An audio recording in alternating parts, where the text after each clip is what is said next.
What's up, everybody? Welcome to the Takeover with your girl, Shay McCray. And as always, y'all already know the vibe. We are inside the room with State Representative Brandon McGee. What's up, B? What's up? What's up? Hold up.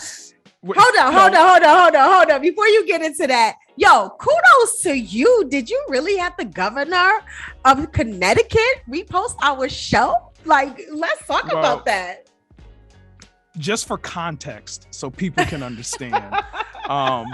We had on last week's show the first African-American chief of staff on our show to talk about his journey. That's Mr. Paul Mounds Jr.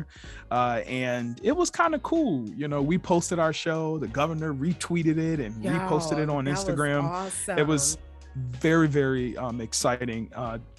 But one of the things that Paul, he texted me after, he was like, now I have to live up to what I said on the radio. And that is, I got to invite all of my friends to come back on. So other chiefs of staff will be joining Paul Mounds at a later date on our show to talk about their journey of being the first. So while Paul is the first African-American in Connecticut's state history, he's also the first Black male across this country to serve in that capacity. So it's kind of dope. But right back at you. I want to applaud you, Miss Shay McCray, being recognized in Forbes magazine in an interview entitled Keith. How do you say Keith's last name? Perrin, Perrin, and Shay McCray discussing how FUBU Radio is taking over and how accurate and appropriate the name of that article is. And your show is called what? Shay McCray. Baby. The Takeover, baby. So I'm extremely proud of you, Shay. Thank you. The actress that you are becoming, the radio personality, the commentator. You are doing all things well, and I really enjoy working alongside you. So, but we have a nice little show prepared today. Yes, we do. We're going to talk a little bit about these outfits. Just put a pin there. We're going to talk about outfits, not yours, but Steve Harvey. I was about to say, speaking of outfits, I was so happy I had on clothes when he reposted the. I had on a turtleneck, that button that zipped up all the way here. I was like, yes, I had on clothes that day. But go ahead. Yeah. So, anyway. I'm sorry. Yes, outfits. Steve Harvey. Yeah, so we're going to talk about Uncle Steve and his outfits. We're going to talk about historically Black colleges and universities, the lack of funding that they are receiving from the Biden-Harris administration. Talk a little bit about that and what that means. Yes. And, you know, there are a few other things, but we do have an amazing guest inside the room today on The Takeover. And I am just so honored to have this person on.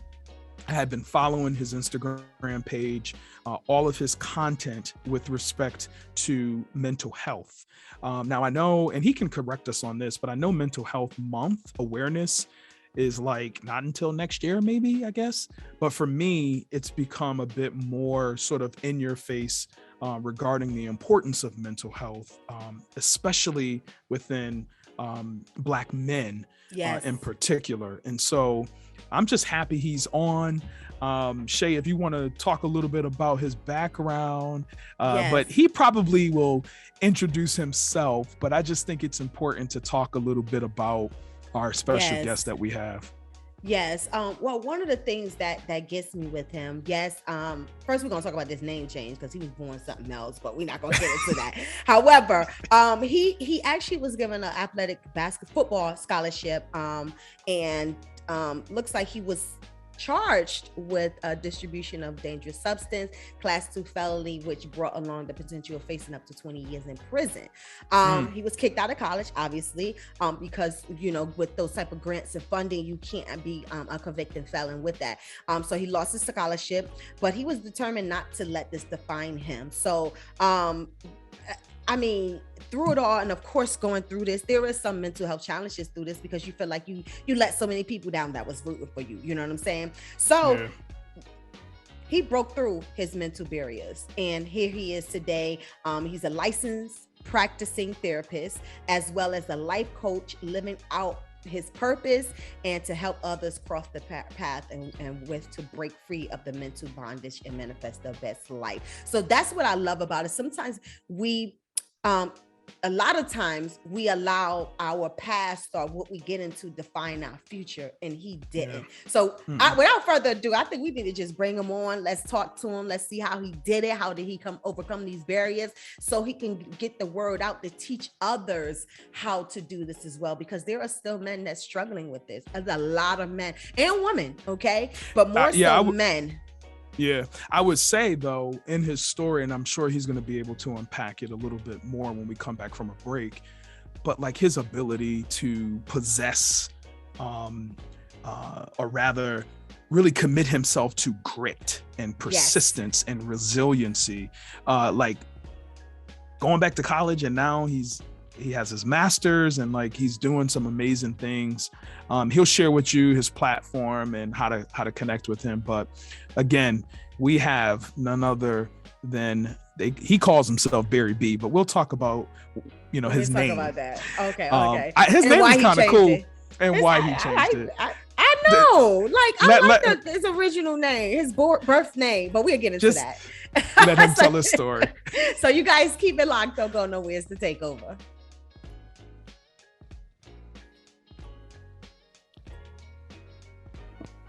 What's up, everybody? Welcome back to the Takeover with your girl, Shay McCray. As you may know, we are inside the room with State Representative Brandon McGee. What's up, B? What's going on? I'm just excited that we're getting ready. We're already inside the room, but I just want to be able to have this conversation on mental health, talk about the importance of it. And I'm just glad to be back another week, I know, and glad that there are more people who are joining us now. And I'm sure because my cousin and that cousin told another person, make sure you download the official FUBU Radio app. We got something bigger. We had the governor talk about make sure you download. That was big for me, but no, seriously. So, right. But I would like to welcome to the takeover, Mr. Barry B. How you doing, sir? I'm doing well. I appreciate y'all having me on the show today. Of course. But, I got to pick with you a little bit before we move any further. Okay. So, for one, I didn't know it was Black people at Omaha. I'm just going to say it only because they said to us in Connecticut, didn't know it was Black people in Connecticut. Secondly, you were born Peyton Hogan. Wait. What? Yo, look, it's not uncommon. That's not uncommon. Anytime I travel outside the state and I say, yeah, I'm from Omaha, they're like, oh, where the corn and cows are? Where's that? Like, what? Black people? No, seriously. And you look Black. You know what I'm saying? Yeah. No, you'd be surprised. Like we actually got a city here. It's touching, I think, just a little bit with like our suburbs, a little bit over 1 million people. So wow. It's not a tiny place, but it's also not like a huge city either. Okay. So you were born Peyton Hogan. Let's talk about the name change, Barry B. Yeah, so I guess Barry B's just like my social personality. You know what I mean? Like as I came into like, I don't know, just this field of online therapy, just kind of like separating the two and taking on a persona of Barry B. Like Barry B's he's the healer, but Peyton also does this stuff too. And I mean, the name is just kind of random. I used to rap when I was a kid. And, okay. Yeah, but that wasn't even my rap name. What was your rap name? I had a lot. That's a whole nother, that's a whole nother topic. Go ahead. So Peyton, I meant not Peyton. I'm sorry, Barry. Yeah. Barry, so when you talk about online therapy, online providing like that mental health resource, I know 2020 threw us a lot of pain and a lot of stress and just reckoning with what was happening and still happening in America. I want to read to you a quote that was given by a poet, Prentice Powell. And it was following the fatal police shooting of Michael Brown in Ferguson, Missouri. And it says, I quote, "Being a Black man in America means being my brother's keeper. Being a Black man in America means being my brother's keeper while keeping a distance from my brother because I don't trust him further than I can see him. It's believing the cops don't care about you. It's learning how not to doubt yourself because when you're both born, everyone else already does. So I know that is in the context of responding to the racism that exists in this country, but it also speaks to the importance of Black men or men's mental health. And could you elaborate a little bit more as to your story, how you got involved, and why mental health, why counseling? I follow you again on social media, and you are absolutely amazing. You give these tips, and I apply them literally to my life, or I share with other people. And just talk to us a little bit, about your journey. Definitely. Well, first off, I want to say it's an honor, one, to just know that the work that I'm putting in and the impact that I'm trying to create is reaching, so I appreciate you reaching out to me and bringing me on the show. But to try to make my story, a long story short, I grew up in a middle class home, had two parents, and then they split up, and it was a bad split, ugly split. I had a lot of self-esteem issues growing up, a lot of self-confidence issues. I was a really fat dude. I was huge. Oh, what? Yeah. When I was in fifth grade, I was touching 200 pounds in fifth grade. Yeah, I was big. I could say a lot of things. Look at Brandon's face, but I'm just gonna keep it light. Go ahead, keep going. You look great, by the way. Just keep going. Thank you.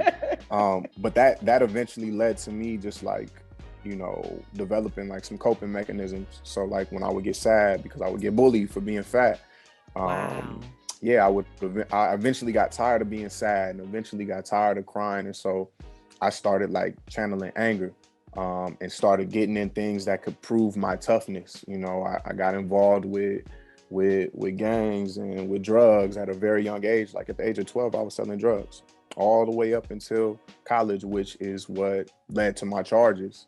I'm playing football, selling drugs, got snitched on, had somebody wore a wire. Somebody I thought I was cool with, they wore a wire. Yeah. And ultimately led to that whole situation that you explained. But how I see it now is it was one of the biggest blessings of my life, because it really made me kind of sit back, reflect on my life, forced reflection. I was forced into therapy. I was forced into these different things, but I got the opportunity of this thing called drug court. It was fairly new back in, 2013, 2012, 2013, one of the You said drug court or job court? Drug court. Got it. So drug court. So in the Midwest, they were starting to roll out this program for convicted felons that had drug charges. And the qualifications for it were you had to have a substance use disorder, and you had to have a mental health disorder, so a co-occurring disorder. And I qualified, and it was a intense 2-year program where they literally determine what your whole day looks like for the whole 2 years, all these different requirements, drug testing 5 days a week, all this different stuff. But at the end of it, they seal your record and expunge it. So I completed it. I got my record sealed. Nobody could ever look up my charges. If they wanted to, they would never know about them. And so from that point forward, going through that, I realized I can literally accomplish anything, because I never imagined that I would have to go through something like that.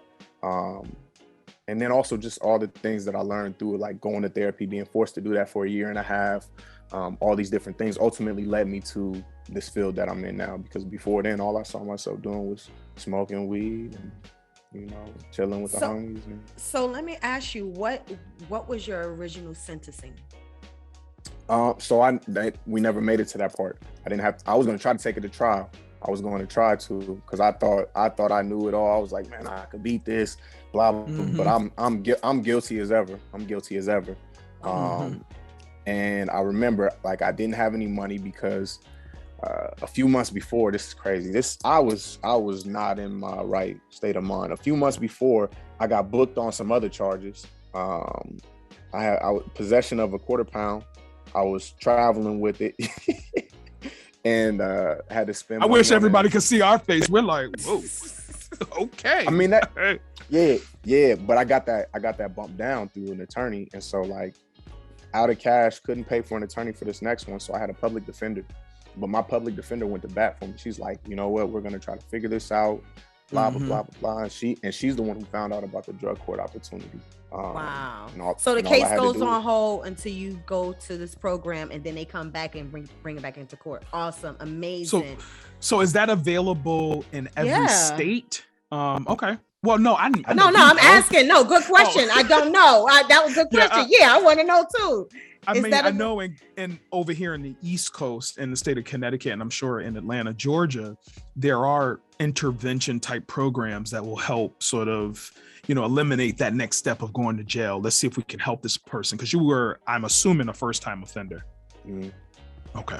Yeah, a first time felony offender conviction. Okay, because I was about to say. Yeah, thanks for clarifying. Yeah, thanks for clarifying. I was cleaning up your record already. Okay. Wow, that's amazing. So based on the history of what you're saying, we focus on mental health as an adult where we claim we should get help or see someone or seeking some type of counseling, but it really starts when you're a youth. Is that where which way you're pretty much going with it? I don't know, because it seemed like it's your youth background that led up to where you could have been facing the 20 years. Oh yeah, for sure. Like all of my happenings in my life very early on kind of molded and shaped just my outlook on everything. Like I said, I was a very angry child, and my anger was rooted in pain and hurt, and a lot of fear too. But I'm a man. I ain't gonna tell nobody that. Like if you tell anybody that, like, you soft, and I couldn't be that. So my question is a two-part question, and excuse me, we could answer this first one, and then we'll take a break, and you can answer the second question. But just along the lines of mental health supports for Black men, my first question is why so many of us, because by the way, I'm Black, so many of you us, are? I didn't even notice. why so many of us, and I'm sure this could be the case for all men, but today I'm talking exclusively about Black men.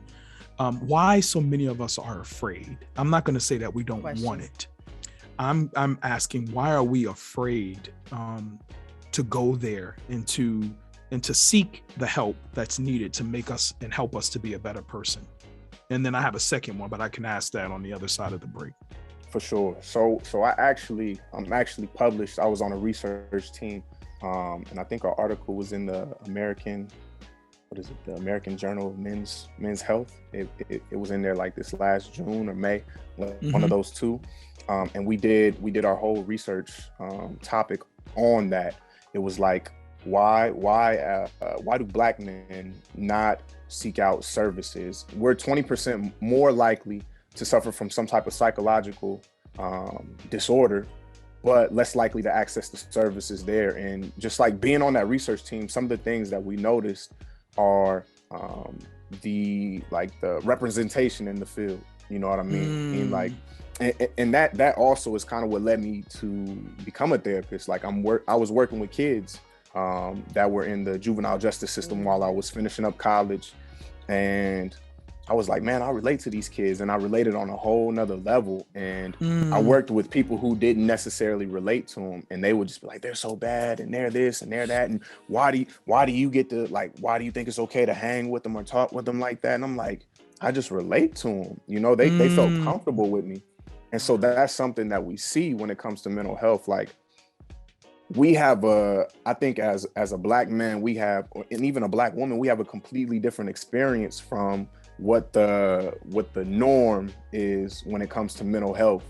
And so when I try to explain my reality, it might not be received in a way that, like, shows like true understanding of that. Yeah. And that's what led me to this field, because I can understand it. Wow, that's what's up. That's the true definition of just taking a job for the pay or taking a job for the passion and really wanting to help people. No, seriously. Well said. No, well said. Well said. Because it is, and that's the problem that we're having right now. With that being said, we're gonna take a quick break. When we come back, we're gonna hear more from Mr. Barry B. Keep it locked. It's the takeover.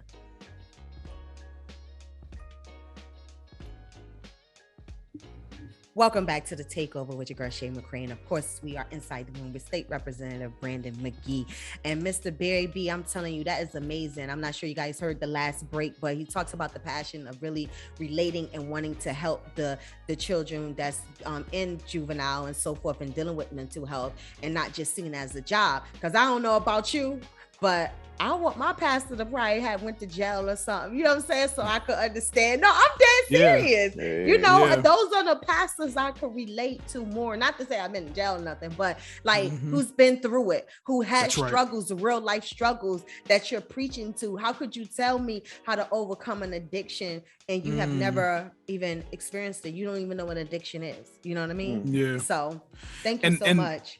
Yeah, likewise. I appreciate your comments on that and the work that you do and how intentional you are with connecting, you know, with young folk who might be experiencing some challenges.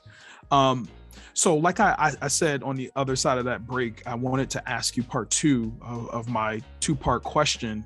And the first question that I asked for those who are just joining in, you know, why are so many men, in particular Black men, are afraid of therapy or, you know, just getting the help needed?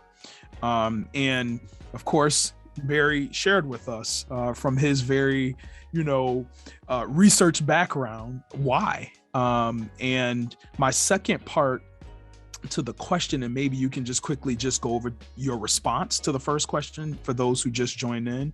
But the second part is, do you feel that, because you talked a little bit about not having enough people of color in the field who could really understand the culture, and what am I thinking? I liking it to teachers, having teachers of color in our classroom, right? It's the same thing in this particular field, having people who could understand the hardships of Black men. So do you think that successful treatment types for Black men should be supported by traditional and innovative approaches, or, you know, should we get rid of all of the traditional ways of supporting Black men through therapy and treatment and really redesign what this mental health space should look like that would allow Black men to feel comfortable, you know, meeting with a therapist and getting the correct mental health supports? I know it's a long question, but I guess that's a great question though. It's like, seriously. I mean, I just don't understand, like, you know, the same approach that you have to a white man, is it the same to a Black person who, in my neck of the woods, right? I don't know about Omaha, but the north end of Hartford is different. Seriously, it's different from Avon, you know, Connecticut, which is a suburban neighborhood. Nothing against my Avon people, but I'm just saying, like, what's the difference? And I know he's looking like, let me process that long question. Yeah, I'm trying to.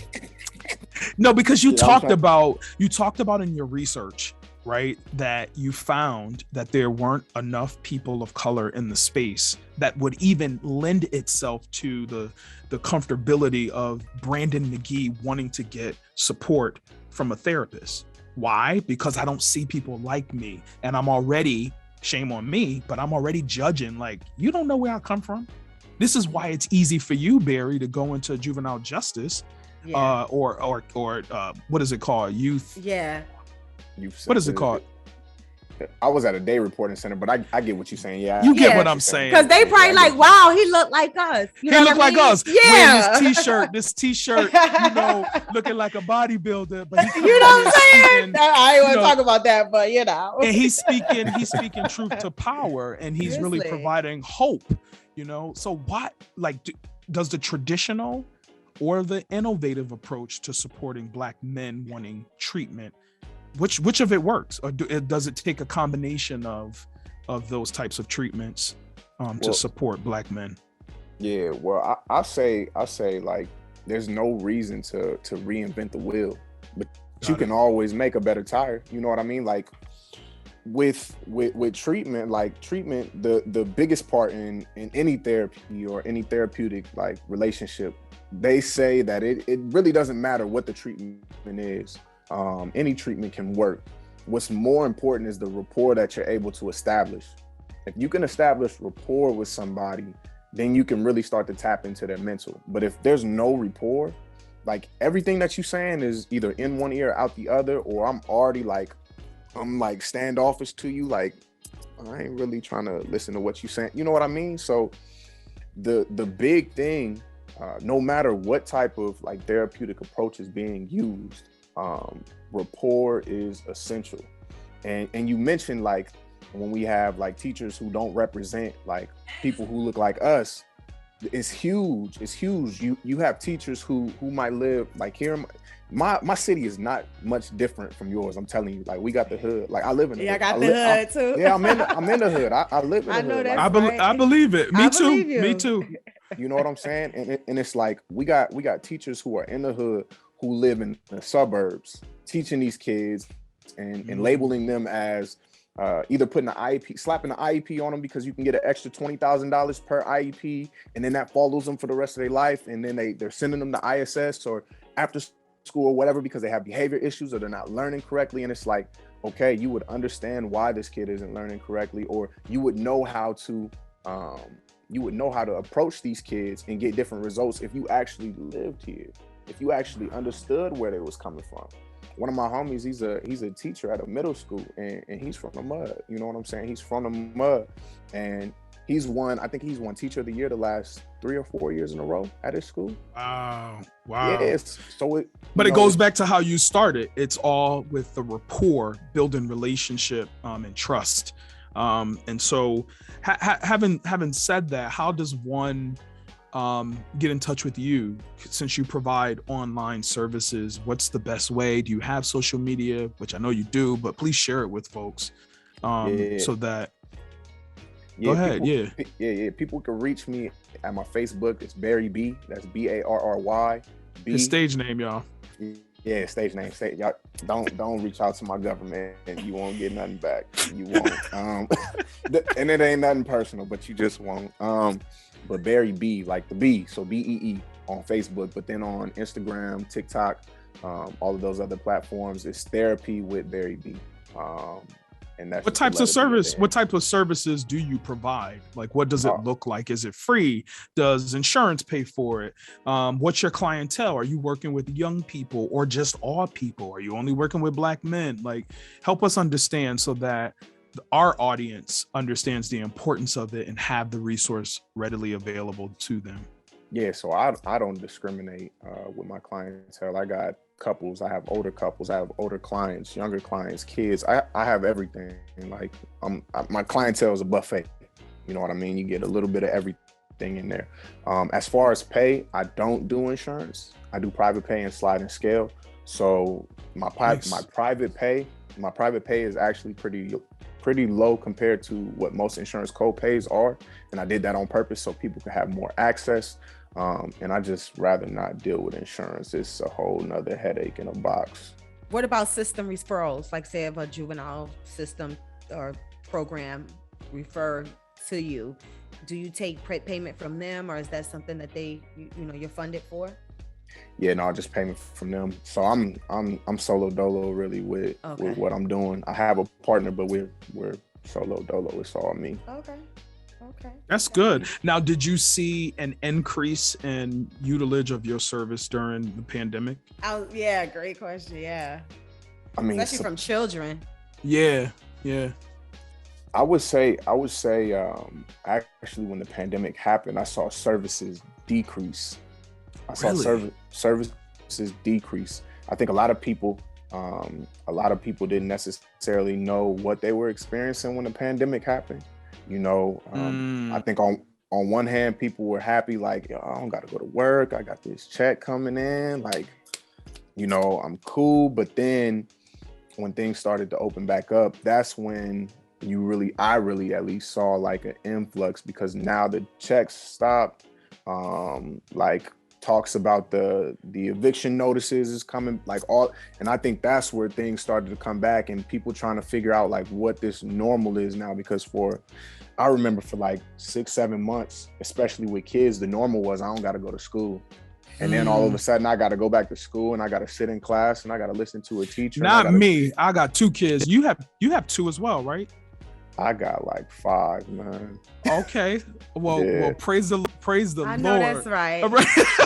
But I was like, look, Barry. It's right up there. Oh yeah, it's nice, kind of small. nice. Yeah. It's kind of small, yeah. So for me, I was like, okay, so when is this over? Because I have a 2 and a 4-year-old, and so thank God for teachers and daycare and everything else. But yeah, it was. Well, for me, it was a bit much. I did go through during the pandemic, because for one, I was alone and concerned why I was alone, but I was able to open up my mind to see things different. So I came up out of the pandemic in a different mindset. You know what I'm saying? Mentally stable versus when I went in. That's a good, that's dope. Yeah. That's dope. Well, it forced me to reflect a little bit more and appreciate everything I have. Oh my God, everything. And I have a lot, and so I'm just like, you know what? But it this is turning into a session. I think we're gonna have to pay him. I was gonna say, let me run that card real quick. I said, I'll have to pay you, so I ain't gonna be one of those cousins and get that free service. But again, tell the people how to connect with you and to utilize your services. If you also have a website, share that as well. But this has been amazing, man. Just shedding light on like your story, your work, but also the importance of mental health is huge. It's huge. So share again how to get in touch with you and anything else. Facebook at Barry B, and that's like the little B, the bug, BEE. Instagram, TikTok at Therapy with Barry B. Also follow my YouTube as well. I post a lot of content on there in regards to mental health, manifestation, and things of that sort, just creating our best lives, because I want to see everybody be able to create their best lives, and that's Therapy with Barry B too. And then you can also tap into my Psychology Today profile. That's where you got to enter my government name, Peyton Hogan. Just type that in on Google, you'll find me. All right. I started to, when I went to go do the research, I was like, I'm not looking up Barry B. I'm looking up Peyton Hogan. That's who I'm looking up. But before we go, one last question. But yeah, I got a comment. So you can end off. Let me ask this, Shay. So you got a new tagline. You switched up your brand a little bit. You have like this lead in that you do. Can you do that really quickly after Shay asks her question? Because we use that for some promo as well. But I just think it's really amazing what you've been able to do. And you do all of your branding and recording and all of it. All right. So my question is simple. Do you do mental health workshops? That's it. I don't necessarily do mental health workshops. I do have a course though. So like I have a coaching course. It's 8 weeks, 3 times a week. My next session is actually starting November 2nd, where I literally help individuals like just transform their lives completely. I've had countless people go through this course and go through these skills that I teach and come out on the other side like feeling like 2-3 times the person they were when they started. So no workshops, but I do have a course. Where could they sign up for the course? Or they just reach out to me directly. Go to one of my social platforms and plug in with me, and we can see if you'd be a good fit. Awesome. Yeah, he's very responsive. Thank now you. do your lead in. What's that thing that you do? Wait, when you start your videos, you always lead in with the same sort of affirmation. Yeah. So what's good on my conscious creators, curators, and cultivators, baby? That right there. Yeah. There you go. Yeah. But do it. That's a mantra. Do it one more time so the people can actually hear you and understand the words that you're saying and how powerful it is. I got you. What's good on my conscious creators, curators, and cultivators? There we go. And I say it like this is real to me. You know what I mean? Like I'm putting that out into the atmosphere for people to like actually believe in themselves. Because I believe in myself. I literally created this life that I have right now. It didn't have to be this way, and everybody else can do that too. So when they watch my video, they're like, "Yeah, I am a conscious creator. I am a curator and a cultivator." you know, I want to inspire people. And I'm such a believer in that. On my bio, it starts with Shay McCray believed that you can manifest your own life. And I really believe that. Like, I created this life. I didn't sit down and it came to me. I created it, manifested it, and worked hard for it. So thank you again for joining us, Barry B. It was a pleasure. Your Thank you so story much, is man. amazing. And I'm just happy to provide a platform so you could be heard. And you guys make sure y'all look him up. He dope. Yeah, Therapy with Barry B, YouTube, Instagram, TikTok, all that. Yeah. All right, keep it locked. It's the takeover. Welcome back to the takeover with your girl Shay McCray. And of course, if you're just now tuning in, we are inside the room with State Representative Brandon McGee, and you had an amazing guest, Barry B. Yeah, Barry. Awesome. Better, or as known as Peyton Hogan. Right. Was absolutely just solid in terms of the information he shared. Yes. And, you know, and the importance of turning your story into purpose, and whether your story is bad or just an inconvenience, he turned that thing into something very powerful and able to give back to so many. So yeah, man, that was dope. And that goes back to my caption that I wrote under the Forbes magazine, you know what I'm saying, article. And it talks about, as I sit and reflect, I just thank God for taking control of the career he purposed me for. When you allow yourself to align with purpose for your life, there's just some of many blessings that come. So like he said, we think he in his mind, he think he was supposed to go on a scholarship with football, but no, God said, no, a little detour. Let me show you something. And let me show you what else you're supposed to do. Let me show you. This is what you need. You need to go through this so I can show you this on the other side. And that's just kind of how he presented it to him. Sometimes we have to go through those trials, you know what I'm saying, to reach that triumph. It's just what it is. And sometimes we could be in the midst of it and be like, why am I life like this? But don't never question him. You can't. Never, ever. You know? Look at that, Pastor Shay McCray on the takeover. Don't do this. No, but what First lady. I mean, his first lady. I'm sorry, first lady. But I just, you know, his story starting at 18, you know, having an athletic football scholarship and going to college and then all of that being quickly turned around. But again, snatched from you know, because that was his plan, not God's plan. That's what we felt. That's actually the perfect example of how it is. That's your plan. This wasn't God's plan. You know what I'm saying? Yes. So it is. But he came out on top. Out on top. So y'all make sure to follow Barry B on Facebook, as in BEE, and then everywhere else, therapist Barry B on all social media platforms for more information and to even utilize his services, his online counseling services. So y'all take advantage of that. And there's part 2 of this conversation on mental health. So we have another guest that will be joining us in weeks to come, and we're just really gonna unpack, you know, the importance of mental health. Well, thank you for bringing light to that, especially being a male, and you know, we just need to just bring it out and just let them know it's okay, you know. It's all right. You know. So in the news as of late, there's a lot happening, but in particular, you know, as an alum of the Alabama State University located in Montgomery, Alabama, I have a special affinity and love for historically Black colleges, universities, and the Biden-Harris administration has been all over social media, getting a lot of backlash from HBCU alum and others in response to, you know, this idea that, you know, Biden is cutting funding to HBCUs from $45 billion to $2 billion, according to an Associated Press report. And folks just clapped back. And when I tell you they clapped back, they went back, because it's like, you ran on this promise. You ran on being committed, Kamala Harris, to historically Black colleges and universities. And as an alumna of Howard University, why would you go back on your word? There are also articles, and not fight for it. There are also articles that, you know, suggest, you know, that's And so the Biden administration, they did release an article saying, we're refuting the misinformation that promulgated over social media and in Republican circles. Yeah. Which the President article I Biden, read, yeah. Mm-hmm.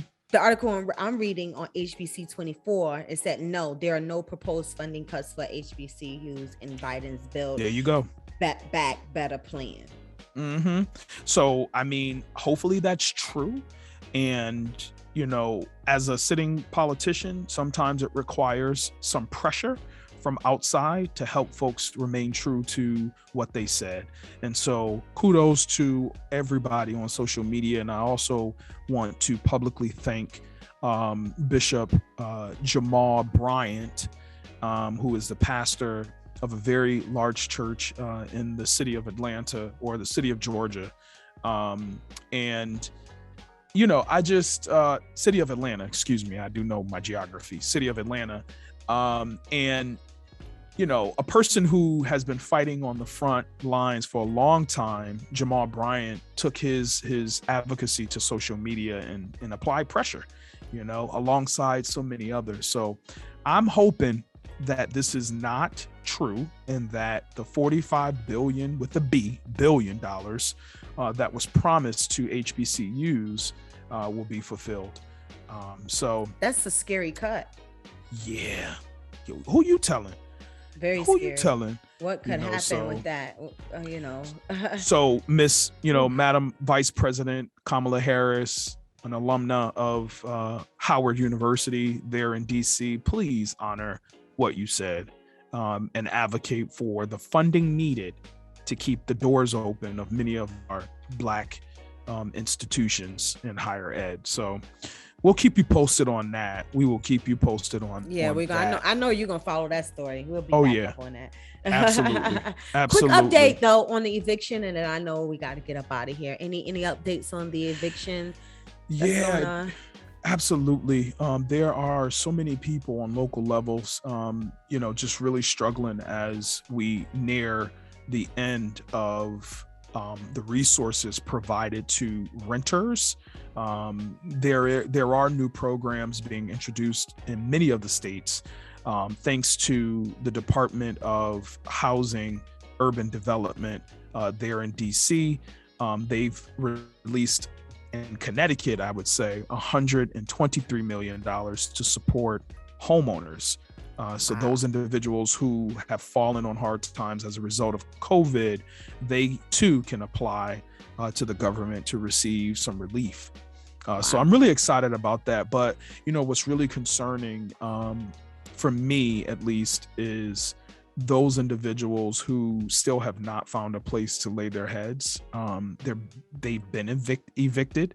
And it's a lot of unfortunate situations that's happening out there. So many of my colleagues and I have been working on a joint letter to send to the President of the United States and the Secretary of HUD, outlining the importance of a continued funding system to support homeless populations, traditional homeless and non-traditional homeless, but nonetheless homeless populations throughout this country. So stay tuned for that.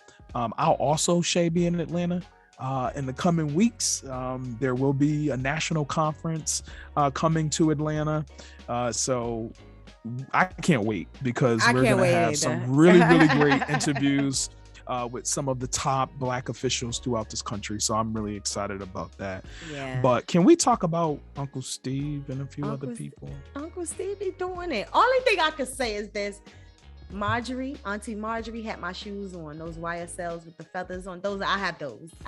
Yeah. So I was a little Black. Two people sent those to me like, oh, Marjorie has your shoes on. Okay, okay. Anyway, Uncle Steve, she got him out of the big cuffs, the big bottoms, and No, I'm not giving her credit. I love her, but I'm not giving her credit. We have to give credit to where credit is due. And what's that young man? It's the young man that's dressing him, his new personal assistant. Oh, okay. Yeah, his stylist. Thank you, his stylist. First of all, they had him on the Shade Room, but we ain't gonna go there. But yeah, so they I cannot think of his name. I think his name on Instagram is Ely, Ely. Oh, okay. Design and fashion wardrobe stylist. But he's locked into Steve Harvey and Tyler Perry. So he's making some good money. I can see the resemblance in their dressing style. Yeah, same here. Now that you say that, it makes sense. So they had on the Shade Room, which is so funny. I got a good laugh out of it. Steve Harvey in his latest outfit. And it's basically a bunch of photoshops of his outfits compared to like these superheroes. It was the Squid Game emoji for me. I mean, not emoji, meme for me. I mean, yeah. Really? Oh God. So y'all, if you're on Instagram and you follow the Shade Room, please just go to their page if you want a little laugh. But let me tell you something. Uncle Steve is coming through with his outfits, and I would wear every single one of them. I know that's right. Hold up. Before we get up out of here, Kevin Samuels, what's up with that? What's up with that? And your boy commenting on him, Andrew Caldwell, not playing, said, well, the men that said that you mess with, I don't know. We'll talk about that later. We got time. I mean, Kevin Samuels, who considers himself an influencer, which he is, but he considers himself a lifestyle coach. On Instagram, he's known for his lives, Instagram lives, where he's talking about these very explicit subjects, all dealing with Black women on how they can be better, yada yada yada. And he, it's a bit much. So, Mr. I am. It's the question for me. What can you offer a man that you have never given it to any other man? But go ahead. Wait, I'm just trying to give the backdrop. So, Mr. I am delivered. Okay, his name with the T. That's his tagline. Mr. Andrew Caldwell, who became a sensation some years ago after, in the church community, being delivered from homosexuality, and that became like this big old Facebook post, and he's been riding that since. And so in his own right, he's become his own influencer, and he's kind of calling he's calling Kevin Samuels out as essentially being a misogynist, a person who, how you telling people about their doings, and you got your own stuff that you need to clean up. So nonetheless, very interesting. And I am just like, bruh, Kevin, for real. It was the video with the butt in the car saying Big Shirley couldn't fit in this car, and that was kind of wrong. That was body shaming, and I guess he has a pattern of doing this, and that's what makes it not right with him. And I get it. If you want to give women real advice on how to be a better woman to successfully keep a man, you should leave out the body shaming. That is uncalled for. It really is. So we'll recap on that next week, because I'm pretty sure more going to hit the fan. He's probably going to have an answer. He probably gonna have an answer. Okay, so you guys, we appreciate you. Y'all make sure y'all like us, Official FUBU Radio on Facebook. Follow me, Shay McCray, Brandon McGee. That's Brandon. He got it. Whatever. It's _ BLMJ _ on Instagram. Y'all help me get to 10,000. Thank you, Shay. Thank you. You're welcome. All right, we appreciate you guys for tuning in. Y'all already know the vibes. We're here on FUBU Radio, baby.